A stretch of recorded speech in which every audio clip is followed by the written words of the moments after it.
क्या solar panels को किसी एंगल पर लगाना चाहिए?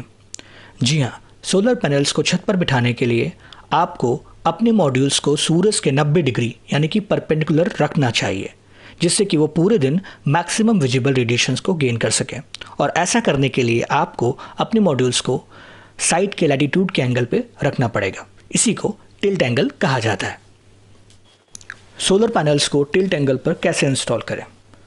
इसके लिए आपको चाहिए होगा मॉड्यूल माउंटिंग स्ट्रक्चर, जिसकी मदद से आप आसानी से अपने मॉड्यूल्स को एक डेफिनेट रिक्वायर्ड टिल्ट एंगल दे सकते हैं। एक आइडियल मॉड्यूल माउंटिंग स्ट्रक्चर में क्या क्या रिक्वायरमेंट्स होती हैं? Wind velocity withstanding capacity 150 kilometre per hour होनी चाहिए। Structure material pre galvanised iron का होना चाहिए with minimum galvanisation of 80 mm thickness. सारे के सारे बोल्ट्स और नट SS 304 में होने चाहिए। अप्रोप्रिएट स्ट्रेंथ के लिए फास्टनर्स को यूज़ करना चाहिए। 300 बाई 300 बाई 300 mm की फाउंडेशन को कास्ट करना है M20 ग्रेड में, यानी कि 1 पार्ट सीमेंट, 1.5 पार्ट मोरंग, 3 पार्ट गिट्टी होगा बाई वॉल्यूम। माउंटिंग स्ट्रक्चर्स और मॉड्यूल के बीच में 500 mm की डिस्टेंस होनी चाहिए। सोलर पैनल्स क्लीनिंग और मेंटेनेंस के लिए एक्सेसिबल होने चाहिए। पैनल्स नॉर्थ साउथ ओरिएंट होने चाहिए और टिल्ट एंगल साइड के लैटिट्यूड के बराबर होना चाहिए।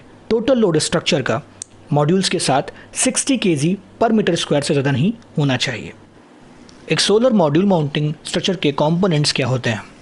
Strut channel, base plate, degree holder, Allen key, spring nut, end clamp, mid clamp, jet clamps, fasteners etcetera. एक मॉड्यूल माउंटिंग स्ट्रक्चर में लगने वाले कंपोनेंट्स का साइज़ क्या होना चाहिए? फ्रंट लेग, बैक लेग और राफ्टर्स 70 × 40 × 3 mm के होने चाहिए। पर्लिन्स को आप 41 × 41 × 3 mm का भी यूज़ कर सकते हैं। बाकी आपको चाहिए होंगे and clamps, mid clamps, fasteners, degree holders, जिनको आप आसानी से अपने साइट के हिसाब से कैलकुलेट कर सकते हैं। यहाँ पर आपको सभी के सभी साइजेस और उनकी क्वांटिटीज़ को दिखाया गया है। तो अब देखते हैं मॉड्यूल माउंटिंग स्ट्रक्चर को किस तरह से साइट पे इंस्टॉल करना चाहिए। सबसे पहले आपको बेस प्लेट को छत के ऊपर इंस्टॉल करना होगा। बेस प्लेट को छत पे इंस्टॉल करने के लिए आपको बेस प्लेट में बने हुए होल्स में किसी पेंसिल से या पेन से उसकी मार्किंग करनी होगी और उसके बाद ड्रिल मशीन से उसमें होल करके आप 4 इंच की यानी कि 100 mm के फास्टनर्स की हेल्प से आसानी से इसको छत के ऊपर इंस्टॉल कर सकते हैं। उसके बाद आपको इन बेस प्लेट में फ्रंट लेग और बैक लेग को कनेक्ट करना होगा।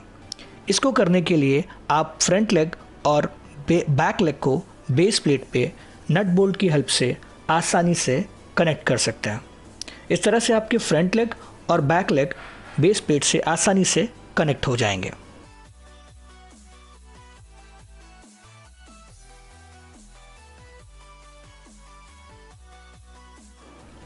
इसके बाद आपको अपने स्ट्रक्चर को एक डेफिनेट टिल्ट एंगल देने के लिए डिग्री होल्डर्स को इंस्टॉल करना होगा। डिग्री होल्डर्स आपके स्ट्रक्चर्स को एक टिल्ट एंगल देंगे जो कि साइड के लैटिट्यूड के बराबर होना चाहिए। इसके बाद आप राफ्टर्स को डिग्री होल्डर्स के ऊपर बिठा देंगे, जिससे कि फ्रंट लेग और बैक लेग को राफ्टर्स पकड़ के रखेंगे और स्ट्रक्चर्स को हिलने नहीं देंगे। राफ्टर्स के बाद आपको इसके ऊपर पर्लिन को इंस्टॉल करना होता है। पर्लिन्स 2 राफ्टर्स को आपस में कनेक्ट करते हैं। इसके बाद आपको इन पर्लिन्स के ऊपर एंड में इंस्टॉल करने होंगे एंड क्लैंप्स, यानी कि एक साइड में 2 एंड क्लैंप्स, दूसरे एंड साइड पे 2 and clamp. Total and clamps होंगे 4 और बीच में इंस्टॉल करने हैं आपको 4 mid clamps. In mid clamps की मदद से आप आसानी से अपने मॉड्यूल्स को पर्लिन के ऊपर माउंट कर पाएंगे। इसके बाद आपको स्ट्रक्चर को स्ट्रेंथ देने के लिए इसमें एक फाउंडेशन की कास्टिंग करनी होगी, जो कि होगी 300 बाई 300 बाई 300 mm की, यानी कि उसकी लेंथ, ब्रेथ और हाइट 300 mm ही होनी चाहिए। और ऐसा हम करेंगे M20 ग्रेड ऑफ कंक्रीट से।